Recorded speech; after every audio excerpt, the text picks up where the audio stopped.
बिस्मिल्लाहिर्रहमानिर्रहीम।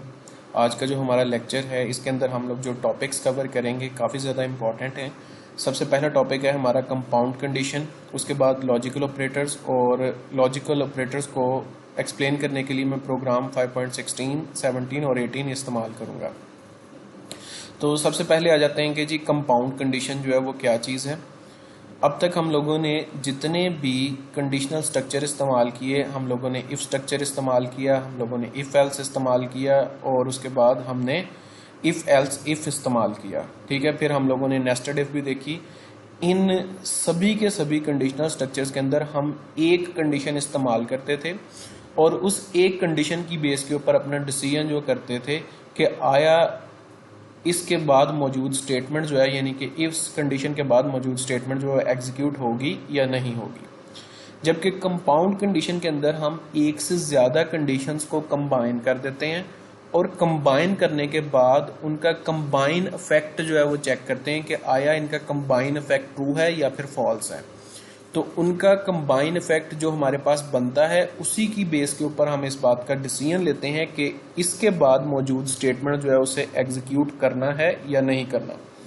अब इन कंडीशंस को कंबाइन करने के लिए हम जो ऑपरेटर्स इस्तेमाल करते हैं उन्हें हम लॉजिकल ऑपरेटर्स कहते हैं जी। तो हमारे पास तीन किस्म के ऑपरेटर्स हैं जो कि C++ के अंदर हम लोग इस्तेमाल कर सकते हैं। सबसे पहले है जी हमारे पास और ऑपरेटर, फिर हमारे पास है एंड ऑपरेटर, और इसी तरह हमारे पास नॉट ऑपरेटर। यहाँ पर मैंने सिर्फ दो का टेबल दिखाया हुआ है, यानी दो कंडीशंस को आपस में कंबाइन करके जो है वो हमारे पास टेबल जो है वो जनरेट किए हुए हैं। जबकि C++ के अंदर अगर आप चाहें तो एक कंपाउंड कंडीशन के अंदर जो है वो आप जितनी चाहें उतनी कंडीशंस जो है वो लिख सकते हैं और उनका कंबाइंड रिजल्ट जो है वो डिसाइड करता है कि आया वो ट्रू है या फिर फॉल्स है। फर्ज कर लेते हैं कि ये ए जो है ये मेरे पास एक कंडीशन है और बी जो है ये मेरे पास एक कंडीशन है। ए का रिजल्ट अगर मेरे पास फॉल्स जनरेट हो रहा है और बी का भी रिजल्ट फॉल्स जनरेट हो रहा है, और अगर इन दोनों के दरमियान में मैंने और ऑपरेटर इस्तेमाल किया तो मेरे पास रिजल्ट जो है फॉल्स आएगा। इसी तरह ए मेरे पास ट्रू है और बी मेरे पास फॉल्स है तो रिजल्ट मेरे पास ट्रू आएगा अगर इनके दरमियान मैं और ऑपरेटर इस्तेमाल करता हूँ। ए फॉल्स है, बी ट्रू है, तो उस सूरत में भी मेरे पास जो कंबाइंड रिजल्ट आएगा वो मेरे पास ट्रू आएगा। दोनों कंडीशंस ट्रू हो जाती हैं तो इस सूरत में मेरे पास जो रिजल्ट आएगा इन दोनों का कंबाइंड वो मेरे पास ट्रू आएगा। इसी तरह एंड ऑपरेटर जो है, अगर ए फॉल्स है बी भी फॉल्स है तब मेरे पास रिजल्ट आएगा फॉल्स। अगर इन दोनों में से एक ट्रू है और एक फॉल्स है तब भी दोनों सूरतों में मेरे पास जो है रिजल्ट फॉल्स ही आएगा, चाहे वो ए ट्रू है या बी फॉल्स है या फिर ए फॉल्स है बी ट्रू है, दोनों सूरतों में मेरे पास रिजल्ट जो है फॉल्स आएगा। मेरे पास रिजल्ट सिर्फ तब ट्रू आएगा जब ए कंडीशन जो है वो भी ट्रू रिजल्ट जनरेट करेगी, बी कंडीशन जो है वो भी ट्रू रिजल्ट जनरेट करेगी, तब मेरे पास रिजल्ट जो है वो ट्रू आएगा।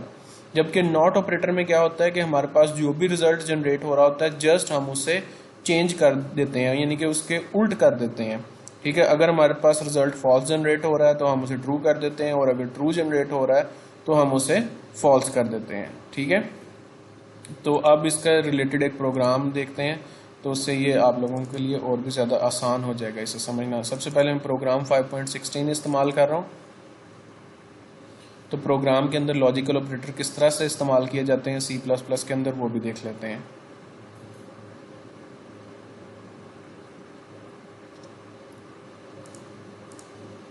ये मेरे पास एक सिंपल सा प्रोग्राम लिखा हुआ है।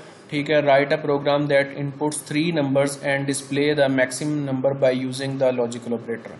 वो कह रहा है आपने एक प्रोग्राम लिखना है जिसमें आपने यूजर से 3 नंबर्स एज अ इनपुट लेने हैं और डिस्प्ले करवाना है कि उनमें से कौन सा नंबर जो है वो मैक्सिमम है, और आपने इसमें लॉजिकल ऑपरेटर जो है वो इस्तेमाल करने हैं। अब यहाँ पर उसने कंडीशन मेंशन कर दिया लॉजिकल ऑपरेटर। आपने इसे सिंपल इफ से भी किया हुआ है, इसी प्रोग्राम को सिंपल इफ एल्स से भी किया। ठीक है, फिर आपने इसे जो है इफ एल्स इफ से भी किया, फिर आपने इसे नेस्टेड इफ से भी किया। अब आप इसी प्रोग्राम को लॉजिकल ऑपरेटर से कर रहे हैं। तो सबसे पहले जी हमारे पास एक सिंपल सा प्री प्रोसेसर डायरेक्टिव, उसके बाद हमारे पास स्टैंडर्ड इंस्ट्रक्शन मौजूद है, फिर हमारे पास मेन इंस्ट्रक्शन यानी कि मेन फंक्शन शुरू हो जाता है। मेन फंक्शन के अंदर हम सबसे पहले इंटीजर डाटा टाइप को इस्तेमाल करते हुए 3 वेरिएबल्स जो हैं वो डिक्लेयर करवाते हैं A, B, C। ठीक है। उसके बाद हम एक सी आउट कमांड देते हैं कि एंटर द 3 नंबर्स, और जैसे ही ये सी आउट कमांड एग्जीक्यूट होगी इसके रिस्पांस में हमारे पास कंप्यूटर की स्क्रीन के ऊपर मैसेज डिस्प्ले होगा कि 3 नंबर्स एंटर किए जाएं, और यूज़र की जानिब से जो 3 नंबर एंटर किए जाएंगे उन्हें सी इन कमांड की मदद से इन 3 वेरिएबल्स के अंदर स्टोर करवा लिया जाएगा। ठीक है। अब यहाँ पर हमारे पास नीचे एक इफ एल्स इफ कंडीशन जो है वो इस्तेमाल की गई है। अब यहाँ पर जो चीज़ देखने वाली है वो ये है कि इफ कंडीशन के अंदर बेक वक्त 2 कंडीशंस जो हैं उन्हें कंबाइन किया गया है एंड ऑपरेटर को इस्तेमाल करते हुए। हमने फाइंड आउट करना था मैक्सिमम नंबर, ठीक है, तीनों में से। तो सबसे पहले जो है हम ए को अज्यूम कर लेते हैं कि ये मैक्सिमम नंबर है, और इसके लिए हम जो है वो इफ कंडीशन लिख रहे हैं। तो हम लिखते हैं if A greater than B and A greater than C. अगर ए जो है वो बी से भी बड़ा है और ए सी से भी बड़ा है तो हम कंप्यूटर की स्क्रीन के ऊपर मैसेज डिस्प्ले करवा देंगे जी मैक्सिमम नंबर इज ए। ठीक है। फर्ज कर लेते हैं कि इसमें से कोई एक कंडीशन जो है वो फॉल्स हो जाती है। ठीक है, यानी ये फर्स्ट वाली कंडीशन फॉल्स हो जाती है या सेकंड वाली कंडीशन फॉल्स हो जाती है। तो हम अच्छी तरह से जानते हैं कि एंड ऑपरेटर के अंदर क्या होता था कि अगर एक भी फॉल्स होता था तो हमारे पास ओवरऑल इस पूरी इफ का रिजल्ट जो है वो जनरेट होगा फॉल्स। जैसे ही ये फॉल्स जनरेट होगा ये सी आउट स्टेटमेंट स्किप हो जाएगी और ये नेक्स्ट एल्स इफ के पास आ जाएगा। ठीक है। अब यहां पर देखिएगा B greater than B and B greater than C. अगर तो बी जो है वो ए से बड़ा है और बी सी से भी बड़ा है तो उस सूरत में जो है वो मैक्सिमम जो है वो कंप्यूटर की स्क्रीन के ऊपर डिस्प्ले हो जाएगा कि मैक्सिमम नंबर इज बी। फर्ज कर लेते हैं कि इन दोनों कंडीशंस में से भी कोई एक कंडीशन जो है वो फॉल्स हो जाती है। अगर इन दोनों कंडीशंस में से भी कोई एक कंडीशन फॉल्स हो जाती है तो इस सूरत में ये स्टेटमेंट जो है हमारे पास स्किप हो जाएगी। अब हमें सी को चेक करने की जरूरत नहीं है। ठीक है, क्योंकि ए और बी जो है वो अपना दावा जो है साबित करने में कामयाब नहीं हुए। ए भी अपने आप को बड़ा नहीं साबित कर सका, बी भी अपने आप को बड़ा नहीं साबित कर सका, तो हमें सी को चेक करने की जरूरत ही नहीं है। हम जस्ट एल्स लिखेंगे और मैसेज कंप्यूटर की स्क्रीन के ऊपर डिस्प्ले करवा देंगे कि मैक्सिमम नंबर इज सी। इस तरह से ये एक सिंपल सा प्रोग्राम जो है वो हम इस्तेमाल करेंगे। आप देख सकते हैं कि यहाँ पर हम दो कंडीशन जो है वो कंबाइन करते जा रहे हैं। नेक्स्ट है जी हमारे पास program 5.17।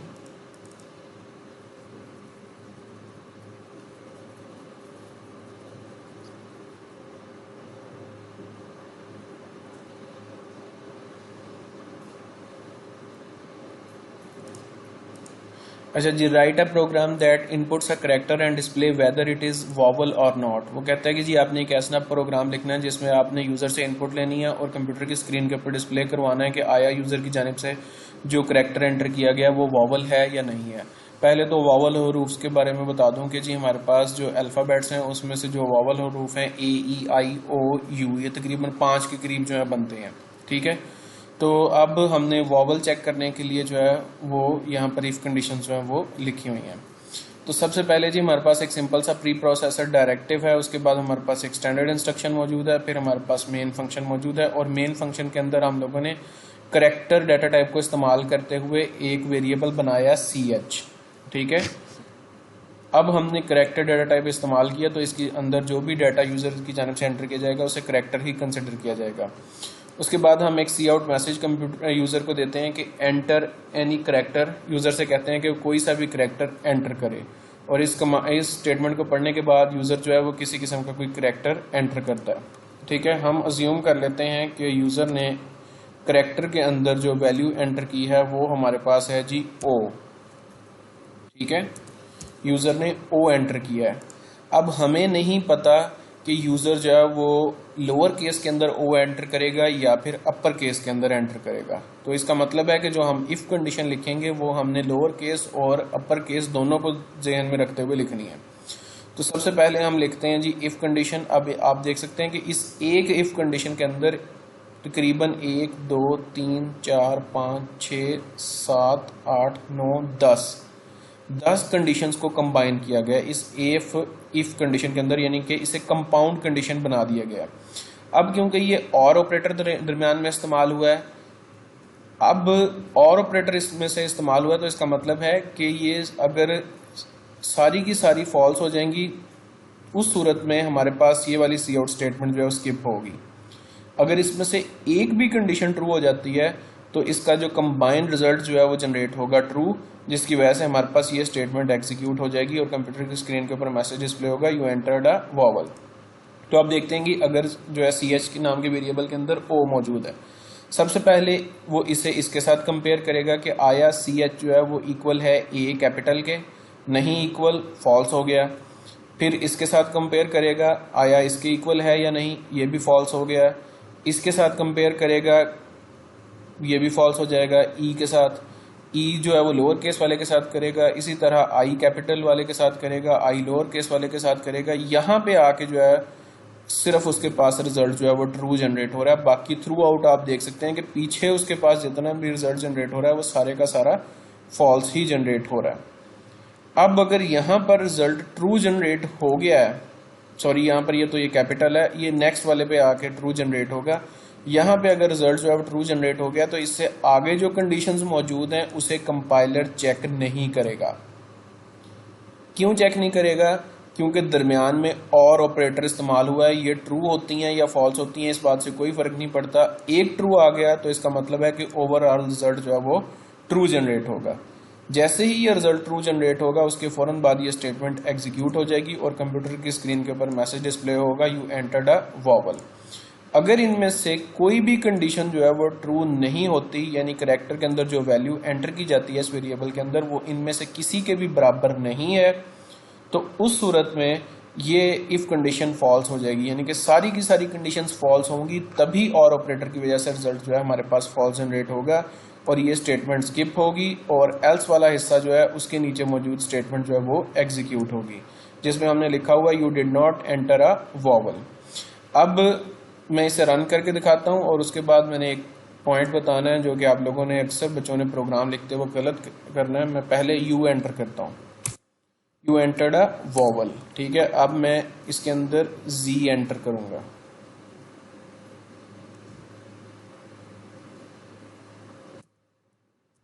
You did not enter a vowel, ठीक है। अब प्रोग्राम, जब आप लोगों ने यही प्रोग्राम लिखना है तब आपने गलती क्या करनी है, ठीक है। जब हम सी आउट के अंदर यहाँ पर कोई भी स्ट्रिंग लिखते हैं तो उसे हम हमेशा डबल कोटेशंस के अंदर लिखते हैं। आप देख सकते हैं कि मैंने यहाँ पर भी डबल कोटेशंस इस्तेमाल किए हैं, यहाँ पर भी डबल कोटेशंस इस्तेमाल किए हैं। जबकि करैक्टर के अंदर जब भी हमने कोई वैल्यू लिखनी होती है, ठीक है, तो उसके लिए हम लोग इस्तेमाल करते हैं सिंगल कोटेशंस, ठीक है। ये देखें, सिंगल कोटेशन मैंने इस्तेमाल करनी है और करैक्टर के अंदर आपने हमेशा जो है वो एक करैक्टर ही लिखना है, ठीक है। अगर मैंने यहाँ पर स्ट्रिंग लिखनी होती तो मैं डबल कोटेशन इस्तेमाल करता और एक से ज़्यादा करैक्टर्स जो है वो लिखता, ठीक है। तो जब भी आपने करैक्टर लिखना है तो आपने हमेशा सिंगल कोटेशन इस्तेमाल करनी है। कीबोर्ड के ऊपर वही बटन है सिंगल कोटेशन के लिए जो आप डबल कोटेशन के लिए इस्तेमाल करते हैं। डबल कोटेशंस के लिए आप शिफ्ट का बटन प्रेस करके उसे प्रेस करते हैं तो डबल कोटेशंस आती हैं। अगर आप शिफ्ट का बटन प्रेस किए बगैर जस्ट उस बटन को प्रेस करेंगे तो आपके पास कंप्यूटर की स्क्रीन के ऊपर सिंगल कोटेशंस आएगा। हम सिर्फ और सिर्फ करैक्टर डेटा टाइप की वैल्यू को एंटर करते वक्त जो है वो कोटेशंस को इस्तेमाल करते हैं, ठीक है। फॉर एग्जाम्पल यहाँ पर मैंने इंटीजर की वैल्यू लिखनी थी 7, तो यहाँ पर मैं कभी भी कोटेशंस नहीं लिखूंगा। ये कोटेशंस लिखने का अमल जो है वो सिर्फ और सिर्फ करैक्टर डेटा टाइप के लिए होता है और किसी डेटा टाइप के लिए आप इस्तेमाल नहीं करते, ठीक है। उम्मीद है कि आप लोगों को समझ आ गई होगी। अब नेक्स्ट एग्जाम्पल की तरफ चलते हैं।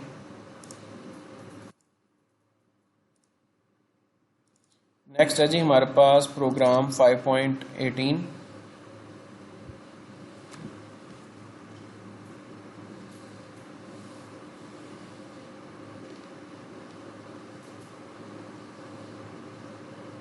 और इसके अंदर जी हमारे पास नॉट ऑपरेटर इस्तेमाल हुआ है। Write a program that inputs a number and display whether it is even or not. आपने एक प्रोग्राम लिखना है जो कि यूजर से इनपुट ले और डिस्प्ले करवाए कि आया यूजर ने जो नंबर एंटर किया है वो इवन है या फिर ऑड है। ये प्रोग्राम पहले भी आप लोग कर चुके हुए हैं, जस्ट जो इसके अंदर थोड़ी सी मॉडिफिकेशन हुई है वो मैं आप लोगों को बता देता हूँ कि मॉडिफिकेशन क्या की है। ये कंडीशन हमारे पास एज इट इज मौजूद थी, ठीक है। हम लोग इस्तेमाल करते थे चेक करने के लिए कि आया नंबर इवन है या नहीं है। इससे जो हमारे पास रिजल्ट जनरेट होगा कि हम किसी भी नंबर का जो है वो मॉडुलस लेंगे या रिमाइंडर लेंगे 2 के ज़रिए, अगर वो 0 के बराबर आता है तो हमारे पास आंसर जनरेट होगा ट्रू, ठीक है। लेकिन ये नॉट ऑपरेटर जो है इस आंसर को कर देगा फॉल्स। नॉट ऑपरेटर इस आंसर को जब फॉल्स करेगा तो हमारे पास कौन सा ये वाली कंडीशन जो है, इसका रिजल्ट जो है वो चेंज होके उल्टा हो जाएगा, ठीक है। तो यहाँ पर आप देख सकते हैं कि जब इसका रिजल्ट जो है वो हमारे पास ऑपोजिट होगा या चेंज होगा, तो हमने इसके नीचे जो है वो सी आउट स्टेटमेंट के अंदर लिख दिया you entered a odd number, ठीक है। और अगर जो है वो हमारे पास ये कंडीशन फॉल्स हो जाएगी, ठीक है, तो उस सूरत में हमारे पास सॉरी मैं ये थोड़ा सा गलत एक्सप्लेन कर गया हूँ, इसे दोबारा से एक्सप्लेन करता हूँ कि हम किसी भी नंबर का मॉडुलस लेंगे, ठीक है। अगर वो हमारे पास 0 के इक्वल आता है तो हमारे पास आंसर आना चाहिए था इवन, ठीक है। लेकिन इसने नॉट ऑपरेटर ने इसे ऑपोजिट कर दिया, जिसकी वजह से हमने यहाँ पर जो सी आउट स्टेटमेंट्स हैं ऑड वाली जो है वो उठा के इवन के नीचे लिख दिया और इवन वाली ऑड के नीचे लिख दिया, जस्ट और सिर्फ इस नॉट ऑपरेटर की वजह से। वरना बाकी जो प्रोग्राम मैंने पहले समझाया था वही प्रोग्राम है जो एज इट इज़ सेम रहेगा। उम्मीद है कि आप लोगों को समझ आ गई होगी। अच्छा जी, खुदा हाफिज़।